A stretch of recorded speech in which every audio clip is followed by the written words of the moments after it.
You know, this year has been on so many people. It's been hard enough. 2020. It's hard to. How do you identify a year? Is it the year? Does it spread in from other months? Do you put a fence around it? Yeah, this year has been bad. I think we can say this year has been, not great in terms of, well, heck, a lot of things. But, when you look at it all and all the things that can possibly go wrong, and there are plenty, one thing you don't want to do is to be, well, essentially sabotaging you. You've got to be the best you can be, and you don't need to be taking yourself down a notch or two or three. And for more on that, we welcome in the good doctor today, Dr. John Braccio, Sr., Regional Psychological Services in East Lansing, drjohnb.com, the place for the podcast. Good morning, sir. Well, good morning to you, Dave. And it is really true that so often people self-sabotage themselves. They'll let small setbacks in their daily lives result in the proverbial 1,000 cuts that stop them from fulfilling their overall goals. And the most common we think of in terms of breaking a diet or having a cigarette or not exercising because of a failure.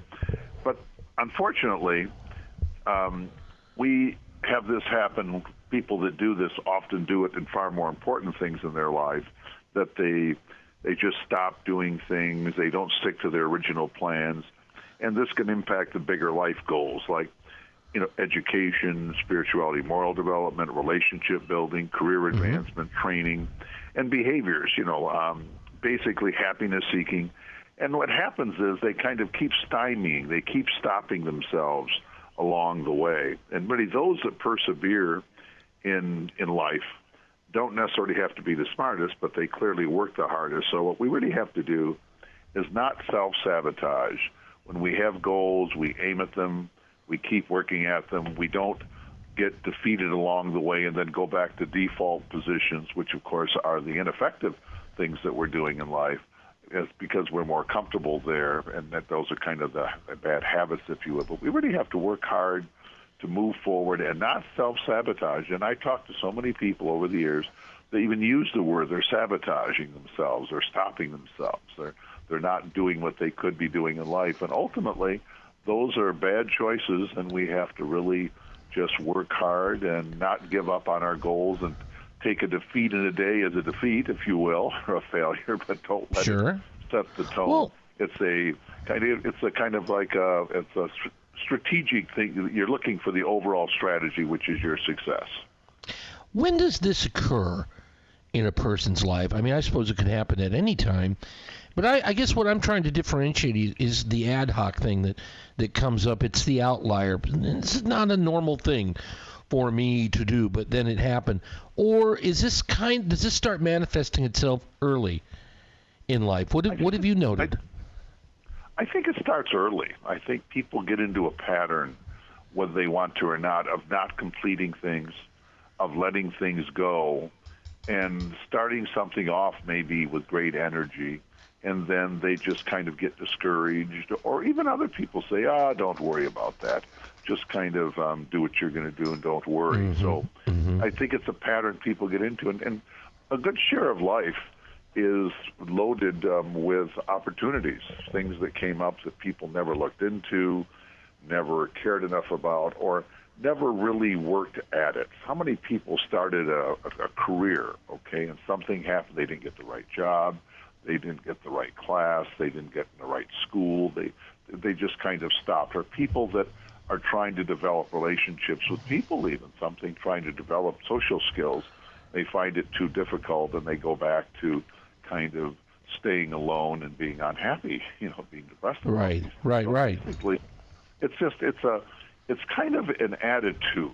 I think if we approach life that if we start things, unless we find something we really don't like, but a lot of times people like it, they just don't feel like carrying forward with what has to get done. So it's an attitude, and if we even use the words and make the statements, affirmative statements, I will not self-sabotage myself. I'm going to move forward. I'm going to be successful. I'm going to complete this activity, and don't let the small defeats along the way or a bad day set the tone. Because a person can be good for 20 days, they have one bad day, and rather than recognize, well, I just had a bad day, they say, nope, I'm just going to cash in the whole thing, and then they go back and lose the 20 days and go back to the starting point, the default position. So just something we really don't want to do in life. We want to keep developing, making ourselves more effective, making ourselves more interesting to ourselves also.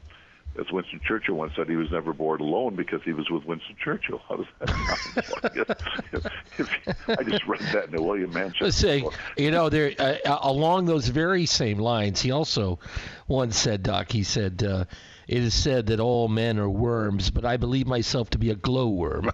and I think that goes right along with enjoying some time by yourself. How do you differentiate, though, self-sabotaging from just the normal, what I would call the normal process of life where, some, freeways turn into cul-de-sacs and alleys and you need to go. I mean, I thought late in high school I was going to be a brilliant marine biologist, and I found very rapidly, Doc, that I didn't like spending much time in cold water on the coast of Washington. I didn't like it at all. And I think it would have been not good. I could have gotten used to it maybe, but I needed to go a different direction. I didn't consider that sabotaging, but I could see how some people might derail dreams in a similar manner. I don't know. How do you determine where one is positive and one is not? Well, I'm going to make one offhanded comment, then go to the Florida Keys, and you wouldn't have to worry about cold water. Yeah, well, no, exactly. I think in life, we also have to know when to cut our losses, okay, and move forward. I think that just because you have a goal, if you enter into it and you see you really don't enjoy it, and it's really just drudgery, and it's not fun, and it's not what you thought it was, no, I wouldn't carry forward. A lot of people do that, too. They'll go into a career and they stay in it, even though they don't like it. They just kind of got into it and they keep doing it. No, I think that some of this is commonsensical. Some people will enter, say, a nursing program. We'll say, and all of a sudden they get in, and it's with cohorts. You have to go step 1, step 2. They all go together. I believe at Lansing Community College you do that. Maybe a lot of places, and you just don't. You kind of lose your step. You don't have an interest in it, and then you drop out, and you have to wait even to get in again. That would be a self-defeating behavior. If you did it because you just didn't like it, I faint when I see blood, I really don't like this, that's a little different situation. But I think today we're talking about activities that people really want, they'd like to accomplish, they'd like to get done, ranging from I'll call it the relatively small thing of, being on a diet versus the life type thing of a major academic move, a major social type of a move, a geographical move that would be more in the major category, but they all can lead to self-sabotaging. The slightest speed bump that could be self-induced will set them off from their path. No, I get that, and I think it's good. I just think it's good to have those delineated there, so people. I think you're right. Yeah, just understand that that the day-to-day and the mundane little sidetracks. But again, when you take those, and they can even be self-inflicted, and you make that the be-all and end-all, you're really putting yourself in a position of sabotaging you. And there's enough things in this world. I mean, let's face it. There are enough things coming down the pike that we all have to deal with as human beings and trying to get through this realm that we don't need to be turning ourselves in at the same time. I think common sense people can agree on that. I hope so. I also think the more things you're prepared for in life, the better. In fact, another Churchill, woe be it to the person that when the public calls, the person is not prepared. I think that the more arrows we have for the quiver, if you will, I think that the more we're in a world of changing times all the time. So I think that we don't want to self-sabotage. We want to pick up as many skills as we can. And we also want to pick up the type of skills that we can add skills to easily if we're placed in a position where we have to use them.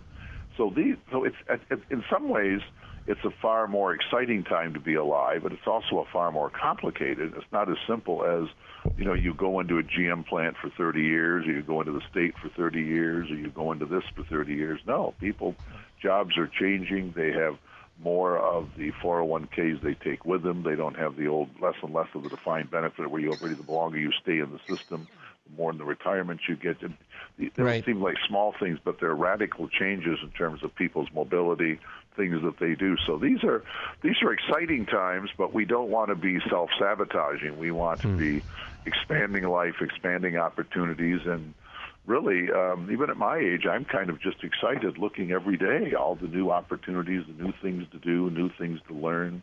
So that's kind of the kind of life we really want to try to have. So and often, again, as we said at the beginning, people that self-sabotage themselves with small things often tend to do it with big things too. So if you want to start off small, like get up at 6 a.m. for a week to get some things done, that's not a huge activity.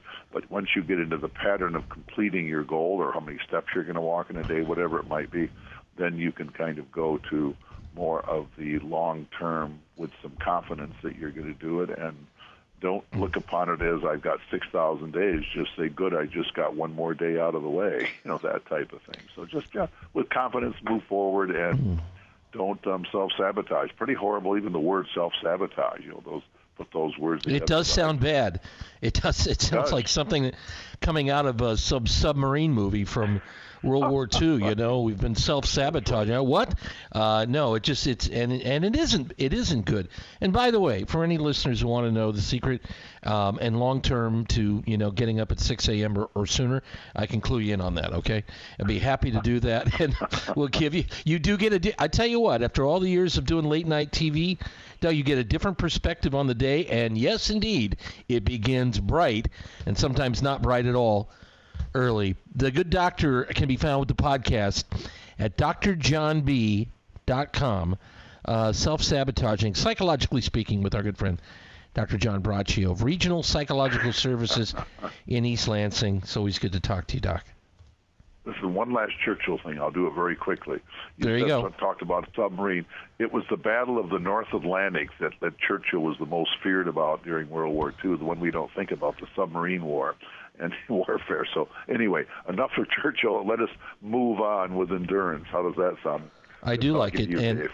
Yep, and with good humor and charm as well. We're back shortly. Morning Wake Up, 1320 WILS.